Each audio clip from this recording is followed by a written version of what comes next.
you may not think there's much value in evaluating the players that played on the field because they were backups in the Giants when they came to our grounds and they got beat at Lincoln Financial Field. But there's a lot of projecting to do, especially for the 2025 season. Um, some guys might step into some key roles because this team is not going to look the same after I almost said our Super Bowl visit, our hopeful, fingers crossed, Super Bowl visit.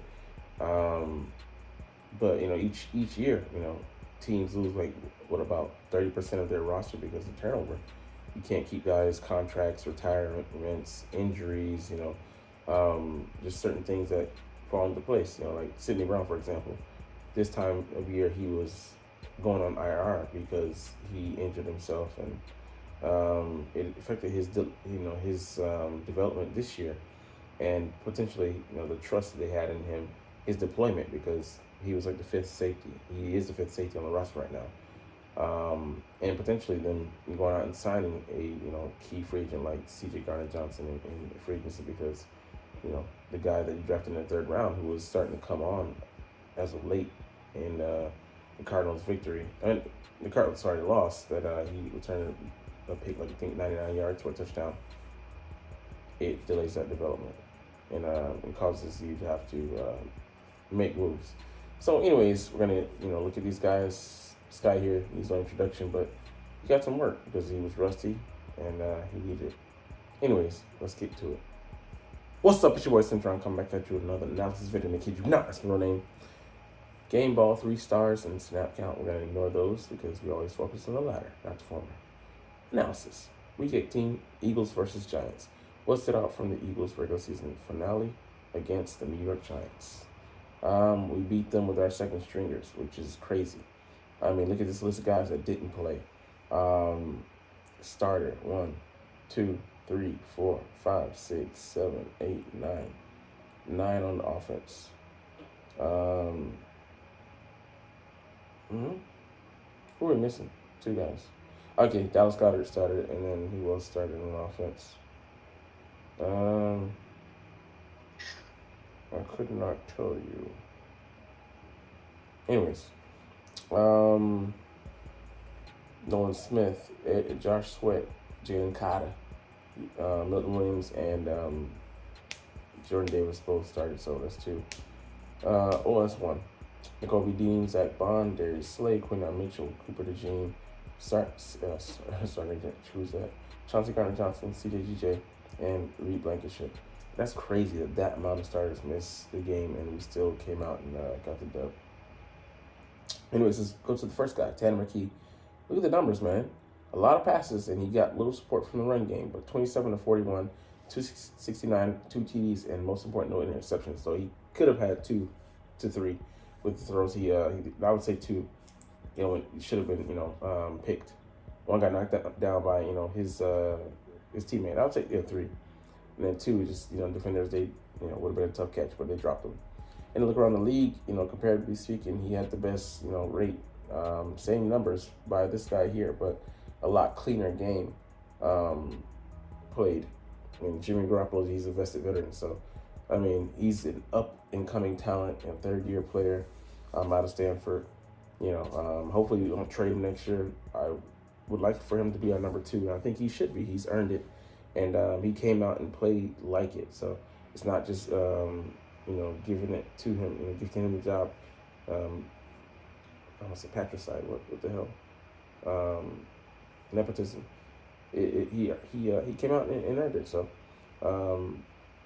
I think that would, if we traded number 2, Kenny Pickett, then we need another guy to develop on the roster. And hopefully it's a guy like Oregon quarterback who can be a carbon copy of Jalen. Running back, Will Shipley, I mean, he was decisive at times, only 10 for 32, but doesn't tell the story. Backup, offensive line. I think he would, have done decently behind our starters. And Kenny Gainwell, didn't really, look good at all, but, behind our starting offensive line, he had, 400 yards on the season, what he can do. So that's not in question. But, Kenny most likely is going to be gone next year. what do we do with this guy here? We bump him up to number 2 automatically, or do we keep him at number 3, change the pace guy, and get a thumper in there behind Saquon? I would like to get a future Saquon Barkley if we can. Or the secret plan is to wait for one guy. I think they'll extend him. He's not going to get to free agency. But all right, Johnny Wilson, 65 snaps. Jahan Dotson, Anaya Smith. Anaya showed more, than I thought. I just think of him as a gadget player for the most part. But that touchdown he had on the goal line and to make sure he got in, I like it, man. 4 for 35. It's kind of like, more along the lines of the numbers I would think, for him. Just, like, he'd be, I would say, somewhere around the talent level of Wan'Dale Robinson. He had like 80 receptions, like 600 yards, which is just crazy. Because he's only getting like 4 or 5 or 6 a pop. I think 5, so might be 4. Anyways, Johnny Wilson have some catches, so him not being able to find a role, catching the ball surrounded by AJ, Jahan, and Smitty just tells me that this year, he's just focus on his growth. That's it. Not look for the kit caboodle and the kingdom with him. Jahan Dotson shined though. 7 catches for 94 yards on 11 targets. I mean, he just did work. And it's funny when you see him thrust into the number 1 role. You see what he can do. Truly. So I hope him and Jalen build the syncopation going into next season. And they get better, get on the same page. Jahan, he's got it, just he's not trusted. So, and they don't design plays for him. But they certainly should. Johnny Wilson,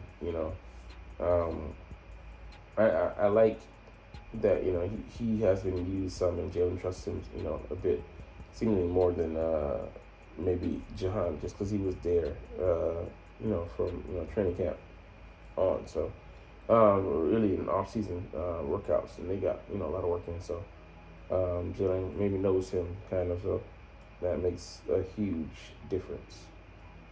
And like I said, he gets in the building with Jahan, and when he works hard, I think those two might be able to create some fireworks. All right, tight end E.J. Jenkins got the most snaps with Grant Calcaterra behind him and Dallas Goedert. Dallas didn't need to prove anything. He just was knocking the rust off. 4 for 55, and he dropped 2 passes. One, don't really blame him.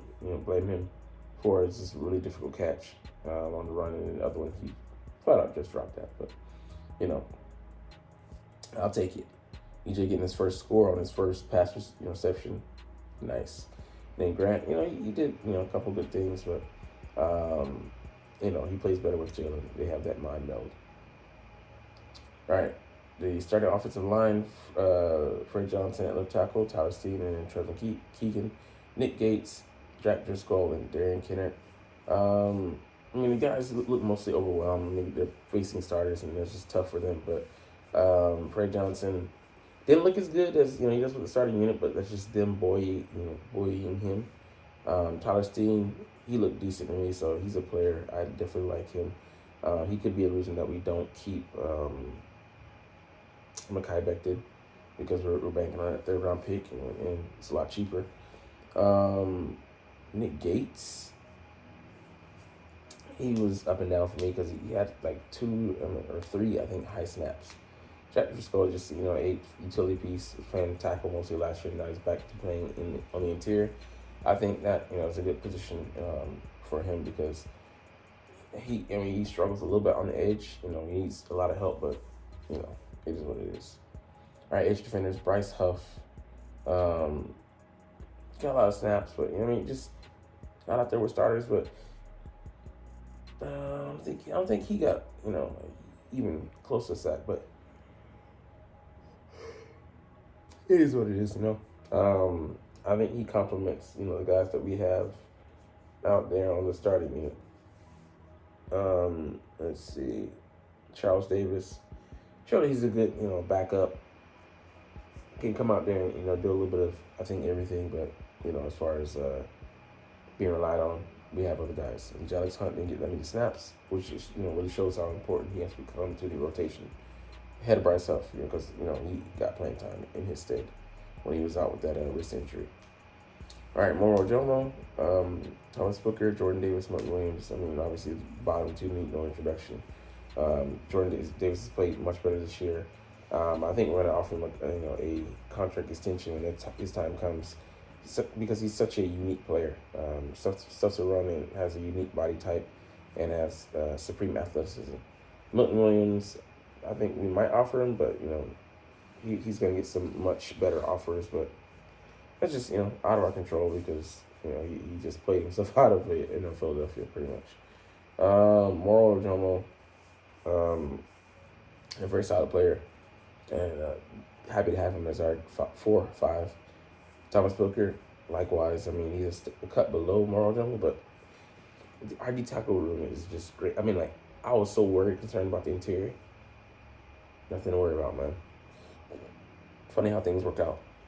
As with this room as well. I didn't know that Burks had 17 tackles and Trotter had 11. They were flying around, not as good as the two guys above them, hence them being backups. And you can see a dip when Burks has to play with someone who he can't rely on them being a good player, playing off of them. It drops their performance of the linebackers as a whole, but you'll take that if those are 2-year backups. Jeremiah Trotter, just lively experience. I think he'll be, a much trusted, vested veteran next year. That the guy they're going to trust to hold down the number 2 spot. And, Burks will be out, because I don't think we're going to offer him another contract that, we can get cheaper and just replace. But I think 1 or 2 potential linebackers, we're going to need, to fill spots. Because Ben Rantuma's coming off an injury. You can't bank on that, but, we'll see. We'll see. All right, cornerback and safety. Keely Ringo and Tristan McCullum with a lot of snaps. And Vontae Maddox the most. I think Vontae was playing. He was playing nickel corner. So his old role. Isaiah Rodgers and Sidney Brown with 42, and then Eli Ricks. I didn't even notice he was in the game, so that kind of tells you something. Sidney Brown just I love his aggressiveness, but he's overly aggressive at times. He just took out Isaiah Rodgers on the play. He should have had a pick against Malik Neighbors. The ball got knocked down, but everybody was destroyed in that play, including Sidney himself. Once I'd love to see him have a true off season this upcoming year and see how he develops and comes along. Isaiah Rodgers, I don't know. Maybe we should extend him. We're letting Slay go most likely at the end of the year. Let him stay here in Philly, man, and put him next to Quinion and keep Keely as the key reserve, to back up either guy. I think that would be a good move, but can we afford Isaiah Rodgers? Keely Ringo, I like his development, but he's not quite there yet. But man, he's worlds apart from where he was last year. I mean, he looked lost at times in preseason, bro. But hey, like I said, he's coming a far distance. That's it. Went a little bit harder and more in depth with these evaluations, kind of futuristically speaking, than I thought. But hey, it's all good. But the truth of the matter is that you're not even watching, though. But like I said, it's okay. It's all kosher because I love making these videos and I love talking about the freaking stinking Philadelphia Eagles. So we'll flap our wings and chunk the deuces and say goodbye. But as always, it's fly, Eagles, fly, and let's motherfucking go. Like, comment, share, and subscribe Thanks for watching. Check me out at Cintron, Cintron Anime, Cintron Life, or Cintron Laughs, or other social media.